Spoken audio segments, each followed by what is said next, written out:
Assalamualaikum warahmatullahi wabarakatuh. Waalaikumsalam warahmatullahi. Alhamdulillahirabbil alamin. Wa usalli wa usallim ala nabiyyina Muhammadin wa ala alihi wa ashabihi wa man tabi'ahum bi ihsanin ila yaumiddin. Amma ba'du. Para hadirin Bapak Ibu yang dirahmati Allah Subhanahu wa taala. Alhamdulillah atas kemudahan dari Allah Subhanahu wa taala kita menunaikan sholat maghrib secara berjamaah. Kemudian kita isi dengan pengajian menjelang isya. Semoga ini juga dihitung sebagai amal soleh untuk kita semua. Kemudian salawat dan salam untuk Nabi kita Muhammad sallallahu alaihi wasallam. Semoga selalu tersampaikan kepada beliau, kepada sahabat beliau, kepada keluarga beliau dan orang-orang yang mengikuti jalan beliau. Para hadirin Bapak Ibu yang dirahmati Allah Ta'ala, kita lanjutkan pembahasan kita. 2 pekan yang lalu kita telah mempelajari seputar tentang amaliyah di bulan Sya'ban. Kita katakan bulan Sya'ban itu sama dengan bulan persiapan. Bulan persiapan untuk bertemu dengan bulan Ramadan.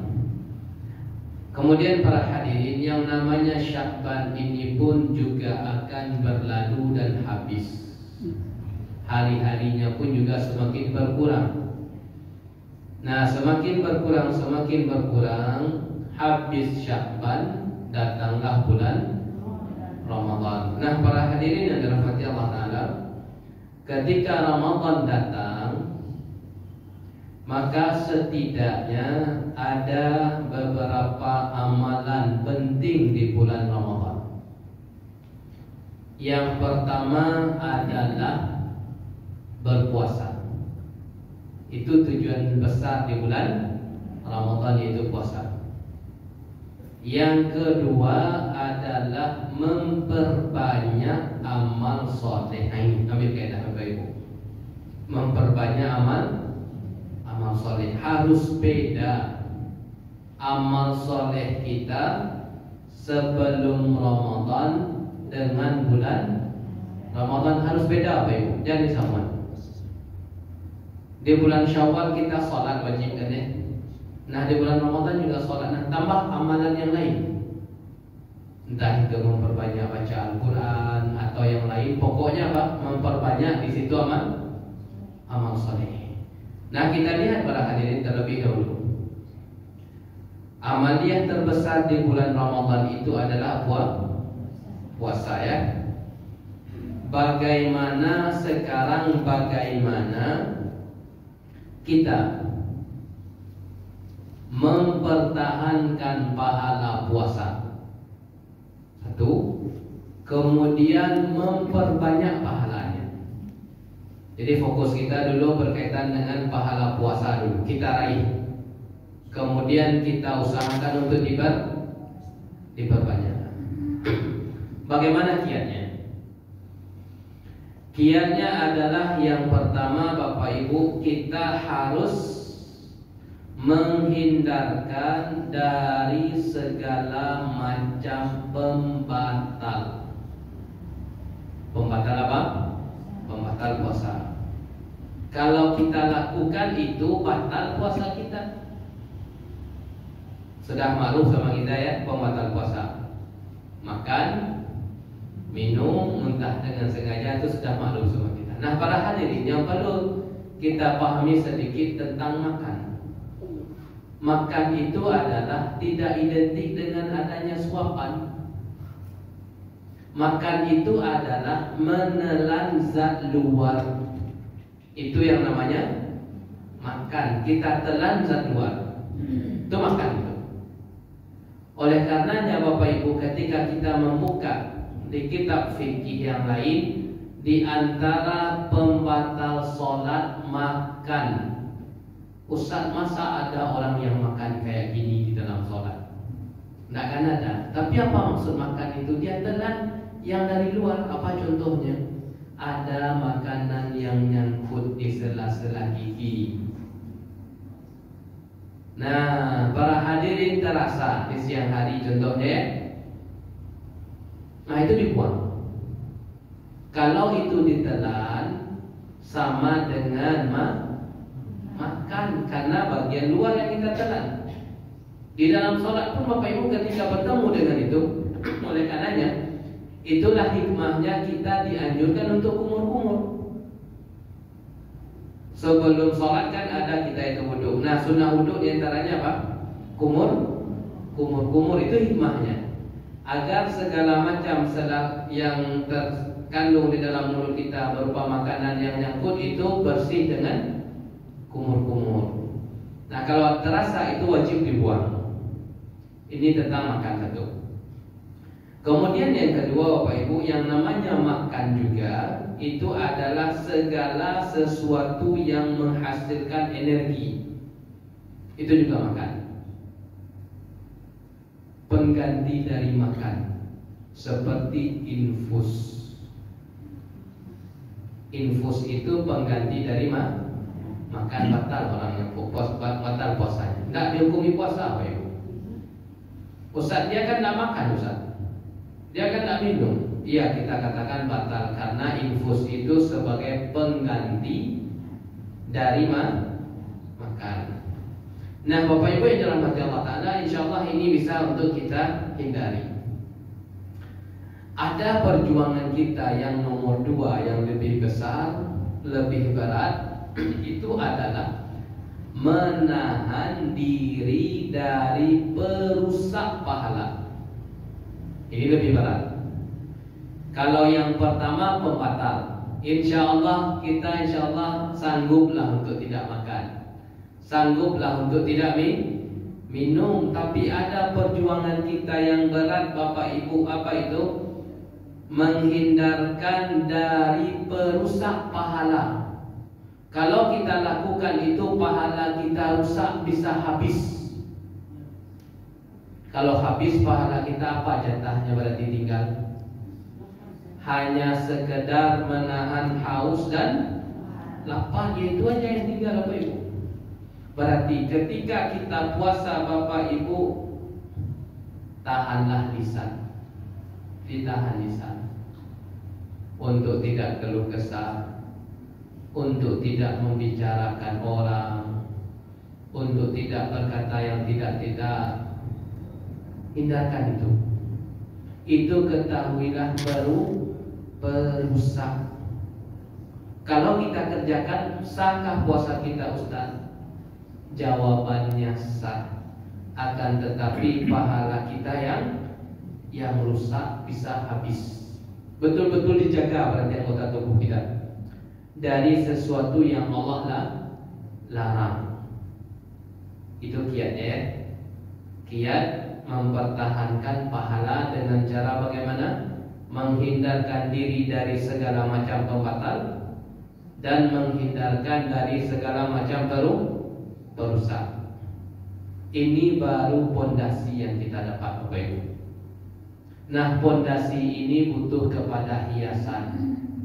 Pondasi ini butuh kepada cat agar kelihatan indah. Nah, yang memperindah puasa itu adalah dengan melakukan amalan-amalan sunnah yang berkaitan dengan puasa tersebut. Apa itu? Setidaknya ada beberapa hal. Yang pertama adalah sunnah ketika para hadirin berbuka. Amalkan ini, insya Allah akan kita sebutkan. Kemudian yang kedua, sunnah ketika sahur. Kemudian yang ketiga, sunnah ketika malam hari. Kemudian yang keempat, memperbanyak pahala dengan cara berbagi takjil. Nah, ini semuanya amalan-amalan sunnah. Kita lihat yang pertama. Sunnah ketika kita berbuka itu apa Ustaz? Kan tadi di siang hari kita telah berjuang ya. dari pembatal dan dari perusak. Nah, berjuang kita di siang hari. Nah, datang waktu berbuka, bagaimana agar kita masih mendapatkan pahala tambahan? Kiatnya adalah Bapak Ibu berbukalah dengan kurma terlebih dahulu. Kalau tidak ada kurma, berbukalah dengan air putih terlebih dahulu. Ustaz, bolehkah berbuka dengan gorengan plus lado kutu? Iya, boleh, silakan, nggak ada larangannya. Nggak ada larangan. Bolehkah berbuka langsung dengan teh manis, Ustaz? Boleh, nggak ada larangan. Akan tetapi luput dari pahala sunnah. Boleh dengan cendol langsung, Ustaz? Boleh. Boleh dengan durian masih ada kayaknya. Ya boleh, silakan. Tapi apa? Luput dari pahala sunnah. Nggak dapat pahala sunnah kita. Makanya agar kita mendapatkan pahala sunnah, kita ambil dulu 1 butir cukup. Kalau tidak ada kurma, maka kita ambil apa? Air putih 1 teguk cukup. Udah dapat pahala sunnah itu. Karena puasa kita telah batal dengannya. Oleh karenanya para hadirin, sediakan kurma. Membeli kurma tersebut insya Allah berpahala, dengan niat dijadikan sebagai untuk berbuka. Mulai aja lah dengan itu. Nah, kemudian setelahnya silakan lanjutkan masalah. Berarti kita telah mengantongi pahala sunnah. Ada yang beredar di tengah kita adalah dengan yang manis-manis. Dianjurkan dengan yang manis, bukan sampai dianjurkan, diperbolehkan saja. Tidak sampai kepada batasan dianjurkan. Kalau dianjurkan itu kita katakan melakukannya dapat pahala. Yang dapat pahala kita berbuka hanya dengan 2 hal saja. Kurma, kalau tidak air putih. Kita dapat pahala sunnah, 1. Kan semakin banyak juga pahala kita dapat hadirin. Padahal kita sama-sama makan itu. Dapat pahala sunnah, 1. Kemudian Bapak Ibu kiat untuk memperbanyak pahala lagi ketika berbuka. Itu adalah dengan cara bersegera untuk berbuka. Bersegera itu Bapak Ibu, itu dapat pahala sunnah. Tapi dengan catatan bersegeranya tersebut dengan memastikan maghrib telah masuk. Ya jangan sebelum maghrib segera tidak berlaku. Iya. Memangnya Ustaz ada orang yang tidak bersegera? Kemungkinan ada. Kemungkinan ada. Contohnya sedang memasak di dapur, berkumandang azan. Apa kata mereka? Tanggung Ustaz, selesaikan aja lah dulu. Kami masih sanggup untuk menahan agak 5 menit lagi. Luput dari pahala sunnah. Atau sedang beres-beres rumah, berkumandang azan, kita katakan tunggu dulu lah berbuka. Tanggung, hendak para hadirin, segera berbuka. Karena berbuka itu para hadirin jangan dibayangkan dengan yang banyak. Cukup ambil 1 kurma tadi, atau minum air 1 teguk, cukup. Itu telah dikatakan apa? Berbuka. Nah kemudian silakan lanjutkan. Oleh karenanya berarti apa? Berarti semakin banyak tabungan pahala sunnah yang kita ambil. Nah para hadirin dalam hati Allah Ta'ala, adapun amalan yang tidak erat langsung kaitannya dengan berbuka, itu adalah memperbanyak doa. Doa itu terpisah. Karena apa demikian? Maksudnya apa? Karena doa yang para hadirin panjatkan sebelum berbuka atau sedang berbuka, ini adalah di antara momen yang mustajab untuk dikabulkan. Jadi apa maksudnya sebelum berbuka itu? momen menjelang sebelum berbuka. Para hadirin Bapak Ibu menunggu waktu 3 menit contoh, atau 5 menit contoh. Di meja tersebut telah tersedia apa? Makanan. Nah, momen 3 menit ini Bapak Ibu atau 5 menit ini jangan sia-siakan. Jangan sia-siakan untuk berdoa. Berdoalah di situ.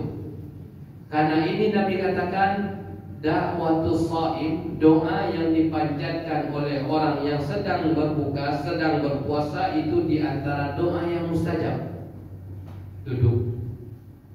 Doa di situ. Apa redaksi doanya Ustaz? Bebas. Adukan hajat kita kepada Allah. Kita kan punya hajat. Anak kita atau cucu kita atau urusan kita, macam-macam hajat kita sangat banyak, adukan kepada Allah. Ini 3 amalan ketika kita berbuka. Baik, selesai kita. Kemudian yang kedua para hadirin, itu amalan sunnah kapan tadi kita sampaikan? Sunnah ketika seseorang itu sahur. Bagaimana kiat mendapatkan pahala, memperbanyak pahala? Kiatnya adalah yang pertama sekali bersahurlah. Itu pertama sekali, bersahurlah. Ustaz nak aduk saliru untuk makan, tak disyaratkan banyak. Tak disyaratkan harus 1 piring penuh. Pokoknya ada yang kita konsumsi, baik dari makanan atau dari minuman. Pokoknya ada. Tak bisa saliru, tak sasendok, tak bisa. Agar dapat keberkahan, Nabi katakan tasahharu fa inna fis sahuri barakah. Bersahurlah kalian karena pada sahur itu ada unsur keberkahannya. Sahur kita. Bangunkan keluarga kita untuk sahur. 1. Kemudian yang kedua, Bapak Ibu yang dirahmati Allah Ta'ala, mengakhirkan waktu bersahur. Itu yang sunnah. Kapan durasinya, waktunya? Kurang lebih 25 menit sebelum subuh datang. Berarti diakhirkan. Nah, jangan sampai bertanding-tanding mana yang duluan.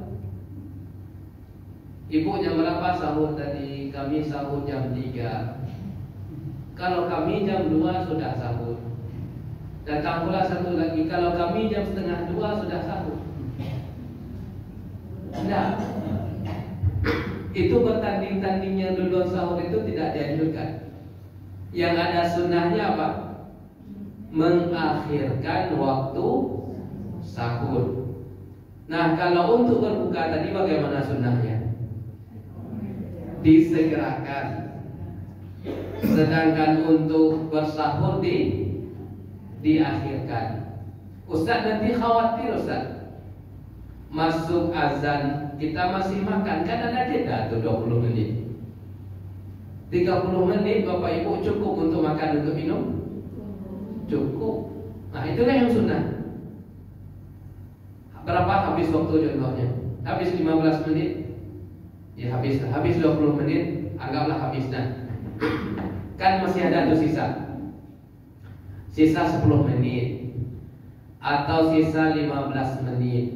Kan kita sudah sahur tadi. Nah, apa yang kita amalkan? Nah, Bapak Ibu amalkan yang pertama adalah perbanyak istighfar. Perbanyak istighfar di waktu sahur. Ini berlaku Bapak Ibu ketika Bapak Ibu bangun juga di selain Ramadan. Contohnya Bapak Ibu lah bangun setengah 5 pagi. Perbanyak istighfar para hadirin. Amalan yang afdal di antaranya yang harus kita lakukan di waktu sahur itu adalah memperbanyak istighfar. Ustaz, mana yang lebih afdal dengan baca Al-Quran? Lebih afdal istighfar. Karena Allah memuji wabil ashari hum yastaghfirun. di waktu-waktu sahur mereka tersebut memperbanyak mengucapkan astaghfirullah. Diperbanyak istighfar. Baik Bapak Ibu yang dirahmati Allah. Ini amalan ketika kita berada di sahur ya. Kemudian para hadirin yang dirahmati Allah Ta'ala, itu kan proses menahan tadi itu di siang hari. Datang malam hari. Bagaimana kita mengisi malam hari Ramadan? Jawabannya dengan cara qiyamul lail. Apa? Qiyamul lail. Apa itu qiyamul lail? Menghidupkan malam-malam Ramadan dengan ketaatan. Itu namanya qiyamul lail. Nah, ketaatan yang paling afdal untuk kita lakukan di malam Ramadan itu adalah sholat. Itu adalah apa? Sholat ya. Yang kita sebut dengan istilah apa? Sholat tarawih. Nah, para hadirin yang dirahmati Allah Ta'ala, baik bapak-bapak maupun ibu-ibu yang menghadiri sholat tarawih di malam hari, maka ambillah kaedah, ambillah aturan. Apa aturannya? Selesaikan bersama imam. Itu aja. Bagi bapak-bapak atau ibu-ibu yang menghadiri sholat tarawih, itu selesaikan bersama imam. Sehingga sebelum imam selesai, para hadirin jangan berpisah dulu, jangan menepi dulu. Kita yakin bahwasanya mereka tersebut menepi, tidak melanjutkan karena alasan dengan niatan witir nanti malam. Kan kebanyakannya itu ya.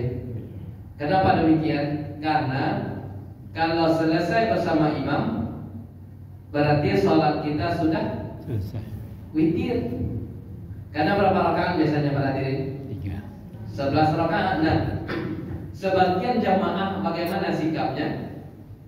Karena ingin witir di penghujung malam, itu berpisah dari jamaah. Dan itu banyak ya.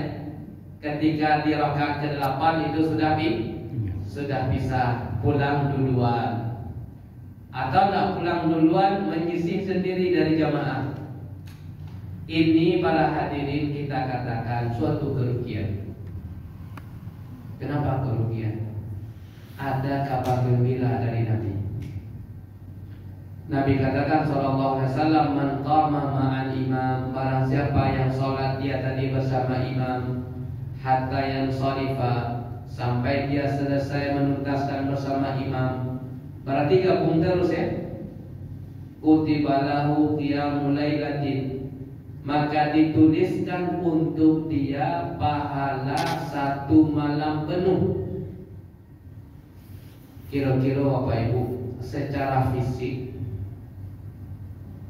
mampukah kita untuk sholat malam 1 malam suntuk secara fisik?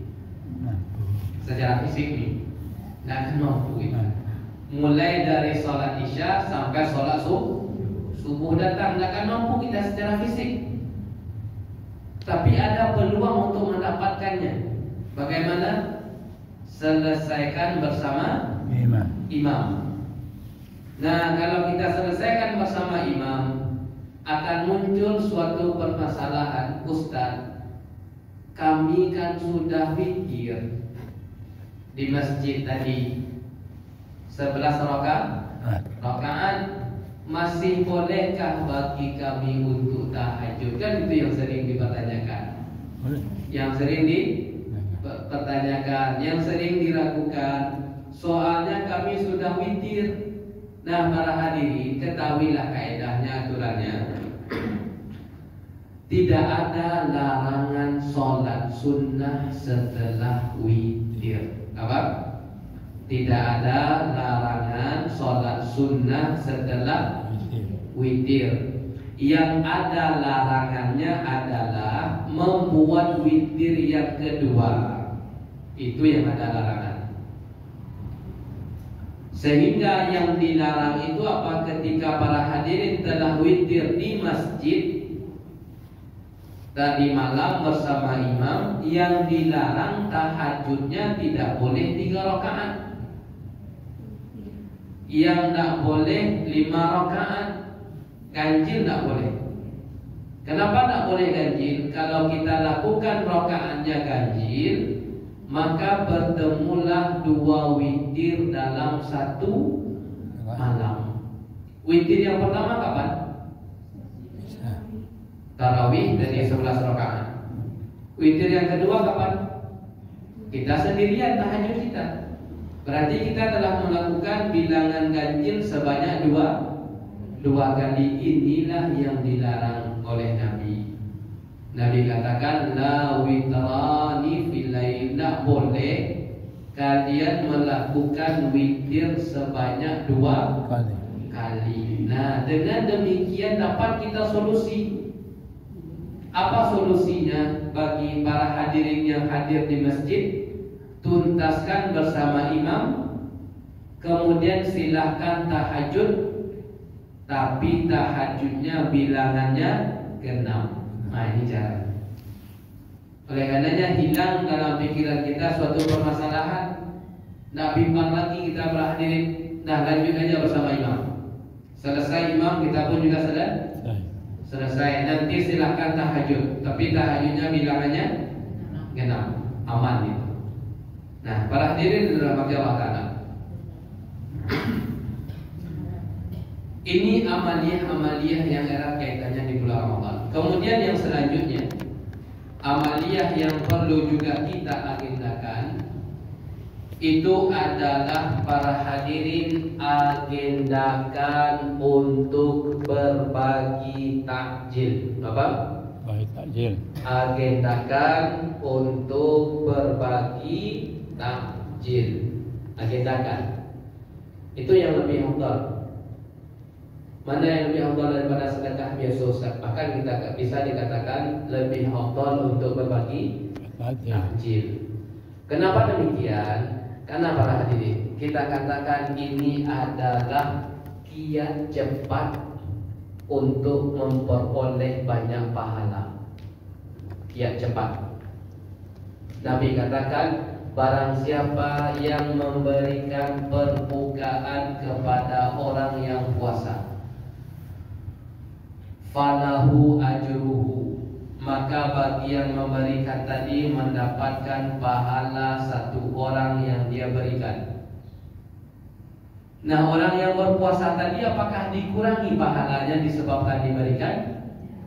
Tidak. Tanpa dikurangi sedikit pun pahala yang sedang berpuasa tadi. Pemberi dapat pahala 1, yang berpuasa pun pahalanya tidak dikurangi. Nah, kalau para hadirin suatu hari memberikan perbukaan porsi 10 orang, contoh, berapa hari itu mendapatkan pahala? Sebanyak 11. Kenapa 11 Ustaz? Orang yang menerima 10, kita 1, 11. Padahal fisik awak puasa cie, tapi mendapatkan pahala 11. Ini kita katakan cara cepat untuk meraih pahala.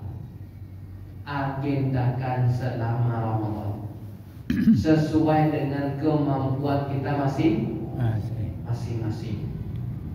Oleh karenanya tadi kita katakan, ketimbang sedekah secara mutlak, itu sedekah masukkan contoh 5.000 ke dalam kotak infak di bulan Ramadan, itu lebih baik sebagiannya dijadikan sebagai takjil, kemudian kita berbagi dengannya. Itu lebih utama untuk kita lakukan. Kalau sekiranya contohnya mohon maaf, finansial kita minim. Nah, kalau sekiranya finansial kita minim, kita kejar yang utama. Tapi kalau kita ada kelebihan, tidak masalah, kita gabung. Sedekah secara mutlak Kemudian apa? Kemudian memberikan takjil, berbagi. Baik, para hadirin yang dirahmati Allah Subhanahu wa taala. Kemudian amaliyah yang selanjutnya yang kita perjuangkan di bulan Ramadan itu adalah usahakan yang namanya Ramadan, Bapak Ibu. 1 Ramadan akan habis, 2 Ramadan akan habis, 3 Ramadan habis, 10 Ramadan habis, 20 Ramadan habis. Nah, ketika Bapak Ibu Allah berikan perjumpaan dengan 10 malam terakhir, maka maksimalkan untuk taat. Maksimalkan. Yang disebut dengan apa? Malam Lailatul Qadar. Jadi bagaimana kiat beribadah berarti para hadirin? 10 pertama, 10 kedua, jumlah ketaatan kita beda dengan bulan-bulan sebelumnya. Di bulan Syaban kan kita juga beribadah ya. Nah, di bulan Ramadan tingkat ketaatan kita lebih tinggi daripada bulan Syaban. Ini kaidah.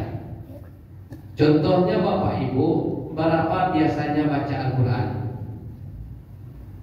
Ustaz, saya sehari biasanya 1 lembar Ustaz. Nah, masuk Ramadan tingkatkan 1,5 lembar. Ini caranya. Selama ini kita tak rutin. Di Syaban kita masih bolong-bolong. Nah, di Ramadan kita wajib full. Tidak ada hari kecuali kita bacaan Al-Quran. Ini cara meningkatkan. Di Rajab kan kita masih bolong-bolong contohnya. Di Syaban masih bolong-bolong. Nah, masuk Ramadan para hadirin ditingkatkan. Tidak ada hari Ramadan kecuali kita bacaan Al-Quran. Ini caranya. Karena para hadirin, ketaatan yang kita tanam di bulan Ramadan bobotnya tidak sama dengan bulan yang lain. Apapun itu ketaatan, mau jujur, mau sedekah, mau baca Al-Quran, mau sholat wajib pun, itu bobot ketaatannya di bulan Ramadan tidak sama dengan bulan yang lain. Beda. Sehingga yang kita sampaikan pada pertemuan yang lalu, itulah rahasia kenapa para orang-orang soleh sebelum kita mengatakan, ya Allah, pertemukan kami kembali dengan bulan Ramadan. Kami ingin menanam amal soleh. Berapa bulan? 6 bulan sebelum Ramadan datang mereka telah berdoa.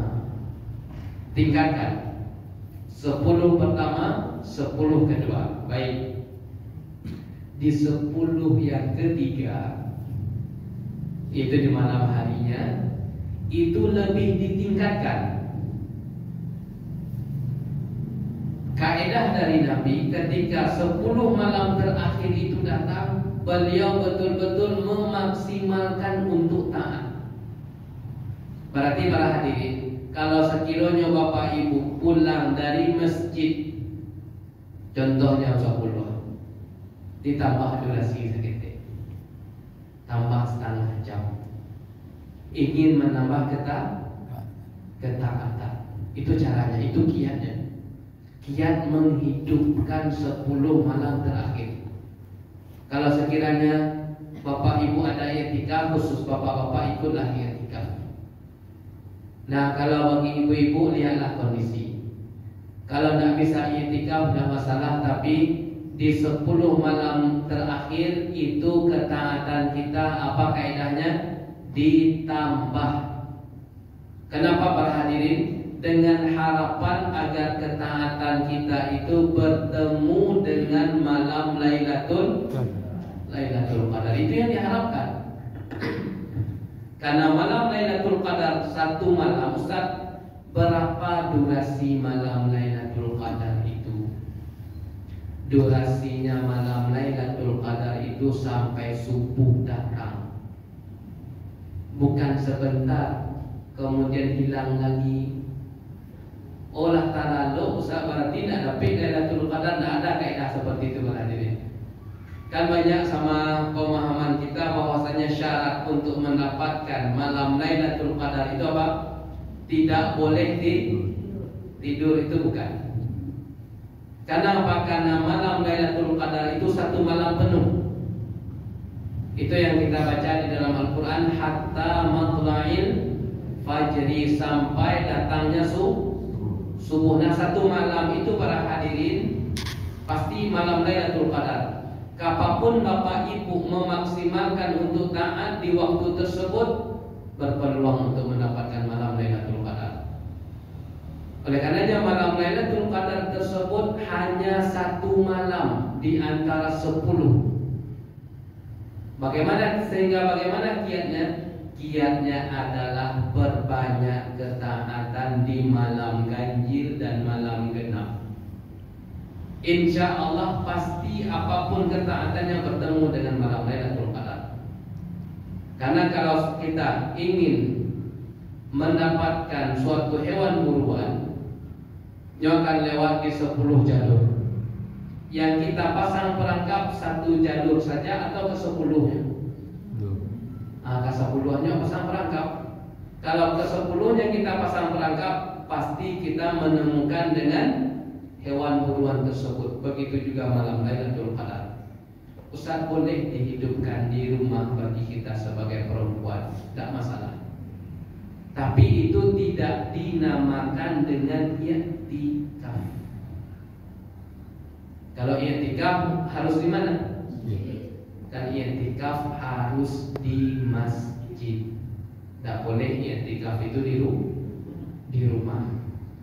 Menghidupkan ketaatan boleh di rumah ketika malam-malam Ramadan. Bapak Ibu yang dirahmati Allah Ta'ala, maksimalkan ketaatan di malam tersebut, jangan sampai kita mundur. Karena para hadirin kebanyakannya apa? Di 10 malam terakhir tersebut wujud kita telah berubah. Berubah menjadi apa Ustaz? Allah kata puang tangan. Kalau naklah kata puang muka. Jangan tambah ketaatan di malam tersebut. Lailatul Qadri khairun min alfi syahrin. Ketaatan di malam Lailatul Qadar tersebut lebih berat bobotnya daripada 1000 bulan. 1000 bulan itu berapa tahun berarti? 83 tahun. Contoh, ketika Bapak Ibu membaca satu lembar saja di malam tersebut, satu lembar saja di 10 terakhir, rutinkan itu.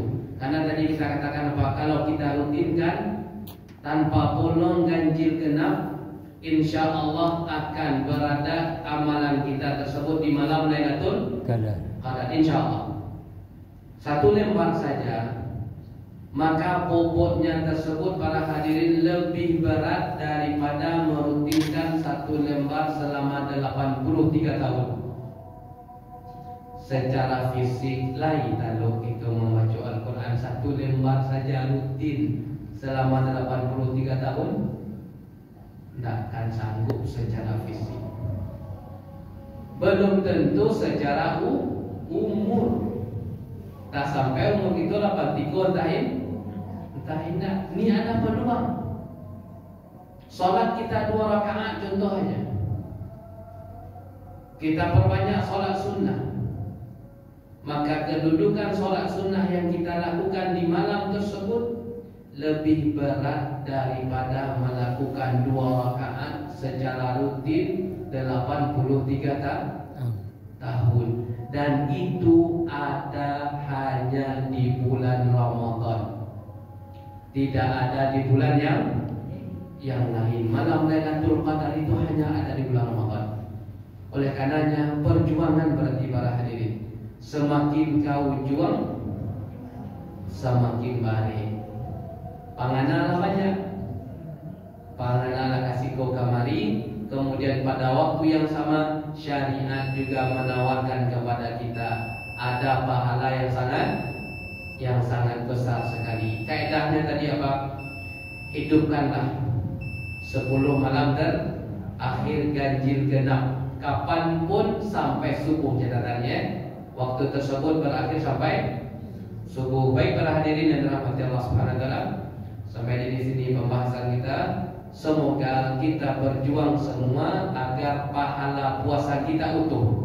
Itu perjuangan kita. Amin. Dan bagaimana kita memperbanyak pahala di bulan Ramadan. Semakin ke ujung, semakin besar pahala yang dijanjikan. Baik Bapak Ibu yang dirahmati Allah Taala, sampai di sini pembahasan kita, semoga bermanfaat. Wabillahi taufiq wal hidayah. Wassalamualaikum warahmatullahi wabarakatuh. Waalaikumsalam. Itulah tadi ceramah Bapak Ustaz Pak Rijal Masjid Darul Jannah.